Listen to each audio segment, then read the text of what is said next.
In this video, I'll be showing you step by step how to place an order inside of cTrader. It is super easy to do. So the first thing you need to do is open up your favorite browser, and then from here you'll need to go up to cTrader, and then from here you'll need to go over to Get cTrader and then launch the web version.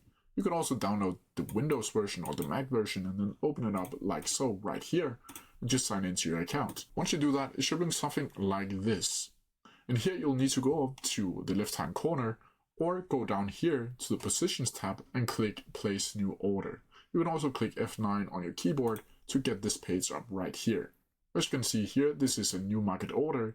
Then from here you will be able to select the symbol that you want to trade, and you can either choose all of these different options. You can choose forex or popular markets, and then can choose the specific one you want to trade.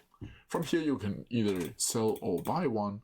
And down here you can add a quantity, you can add a market range if you want to do that, you can add a stop loss and a take profit. You can also add a comment down here if you want to do that. And once you're done, you'll simply need to click Place Order. Once you can see here, your order field has been placed, and then you can either modify the position or click New Order here or click OK. And as you can see down here, the position is active and has not been filled yet. And once it's been filled, you'll say so right here. But that's how you do it. If you have any questions about it, please leave them down in the comments below and I'll try my best to answer them as quickly as possible. See ya!